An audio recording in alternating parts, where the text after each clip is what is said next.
ಎಲ್ಲರಿಗೂ ನಮಸ್ಕಾರ. ಸ್ಪರ್ಧಾ ಕನ್ನಡ ಚಾನಲ್ಗೆ ಸ್ವಾಗತ.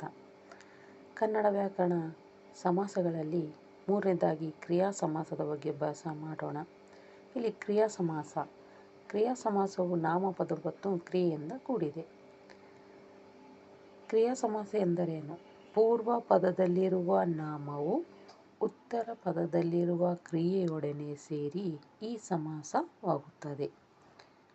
ಪೂರ್ವ ಪದದಲ್ಲಿರುವ ನಾಮವು ದ್ವಿತೀಯ ವಿಭಕ್ತಿ ಪ್ರತ್ಯಯವನ್ನು ಹೊಂದಿ ಉತ್ತರ ಪದದ ಕ್ರಿಯೆಯೊಡನೆ ಸೇರಿ ಈ ಸಮಾಸವಾಗುವುದು. ಕ್ರಿಯಾ ಸಮಾಸವನ್ನು ಬಿಡಿಸಿ ಬರೆದಾಗ ಪೂರ್ವ ಪದವು ದ್ವಿತೀಯ ವಿಭಕ್ತಿ ಪ್ರತ್ಯಯ ವನ್ನು ಹೊಂದಿರುತ್ತದೆ. ಉದಾಹರಣೆ, ಇಲ್ಲಿ ಕೈ ಮುಗಿ ಇದೆ. ಬಿಡಿಸಿ ಬರೆದಾಗ ಕೈಯನ್ನು ಪ್ಲಸ್ ಮುಗಿ ಏನಾಗುತ್ತೆ? ಕೈ ಮುಗಿ. ಶಿರವನ್ನು ಪ್ಲಸ್ ಬಾಗಿಸು, ಶಿರಬಾಗಿಸು. ಮೈಯನ್ನು ಪ್ಲಸ್ ತೊಳೆ, ಮೈದೊಳೆ. ಹಣ್ಣನ್ನು ಪ್ಲಸ್ ತಿನ್ನು, ಹಣ್ಣು ತಿನ್ನು. ಸುಖವನ್ನು ಪ್ಲಸ್ ಪಡು, ಸುಖ ಪಡು. ಮೈಯನ್ನು ಪ್ಲಸ್ ತಡವಿ, ಮೈದಡವಿ. ಮೈಯನ್ನು ಪ್ಲಸ್ ಮರೆ, ಮೈ ಮರೆ.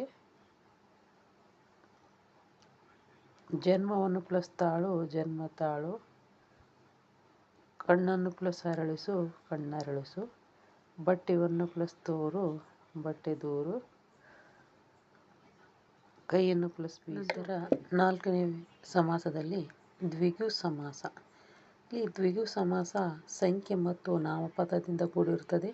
ಸಂಖ್ಯೆ ಮತ್ತು ಸಂಖ್ಯೆಯಿಂದ ಕೂಡಿರುತ್ತದೆ. ಪೂರ್ವ ಪದದಲ್ಲಿರುವ ಸಂಖ್ಯೆಯು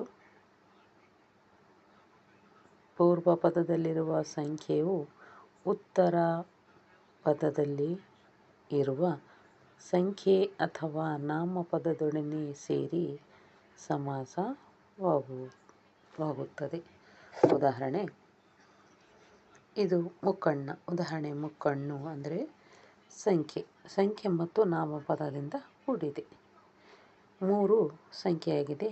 ಕಣ್ಣು ನಾಮಪದ. 3 ಕಣ್ಣು ಉಳ್ಳವರು ಮುಕ್ಕಣ್ಣು. ನಂತರ ಪಂಚಗಳಾದ ಪ್ಲಸ್ ಇಂದ್ರಿಯ, ಪಂಚೇಂದ್ರಿಯ.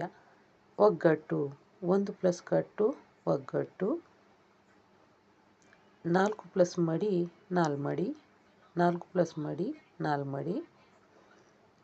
2 ಪ್ಲಸ್ ಮಡಿ ಏನಾಗುತ್ತೆ? ಇಮ್ಮಡಿ.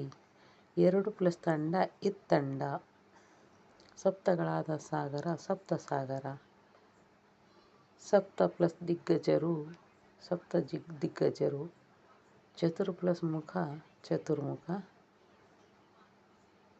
9 ಪ್ಲಸ್ ರಾತ್ರಿ, ನವರಾತ್ರಿ. ಸಪ್ತ ಪ್ಲಸ್ ಸ್ವರ, ಸಪ್ತಸ್ವರ. 2 ಪ್ಲಸ್ ಪದಿ, ದ್ವಿಪದಿ. ಸಪ್ತ ಪ್ಲಸ್ ಋಷಿ, ಸಪ್ತಋಷಿ. ಸಪ್ತ ಪ್ಲಸ್ ಪದಿ, ಸಪ್ತಪದಿ. ಷಟ್ ಪ್ಲಸ್ ಮುಖ, ಷಣ್ಮುಖ. ಇದು ಸಂಖ್ಯೆ ಮತ್ತು ನಾಮಪದಕ್ಕೆ ಉದಾಹರಣೆ. ನಂತರ ಸಂಖ್ಯೆ ಮತ್ತು ಸಂಖ್ಯೆಗೆ ಉದಾಹರಣೆ ನೋಡೋಣ. ಉದಾಹರಣೆ, ಇಲ್ಲಿ 20 ಇದೆ. ಇದು ಬಿಡಿಸಿ ಬರೆದಾಗ 2 ಪ್ಲಸ್ 10 20 ಆಗುತ್ತದೆ. ಇಲ್ಲಿ 40 ಇದೆ. ಇಲ್ಲಿ ಬಿಡಿಸಿ ಬರೆದಾಗ 4 ಪ್ಲಸ್ 10 40. ಇಲ್ಲಿ 60 ಇದೆ. 6 ಪ್ಲಸ್ 10 60. ಹೀಗೆ ನಾವು ಸಹ 5 ಪ್ಲಸ್ 10 50, 3 ಪ್ಲಸ್ 10 30 ಎಂದು ಹೇಳಬಹುದು. ಇಲ್ಲಿಗೆ ಕ್ರಿಯಾ ಸಮಾಸ ಮತ್ತು ದ್ವಿಗು ಸಮಾಸದ ಬಗ್ಗೆ ತಿಳ್ಕೊಂಡಿದ್ದೇವೆ. ಸಮಾಸಗಳಲ್ಲಿ ಇದು ತಮಗೆ ಇಷ್ಟವಾದಲ್ಲಿ ಲೈಕ್ ಮಾಡಿ, ಶೇರ್ ಮಾಡಿ ಮತ್ತು ಸಬ್ಸ್ಕ್ರೈಬ್ ಮಾಡಿಕೊಳ್ಳಿ.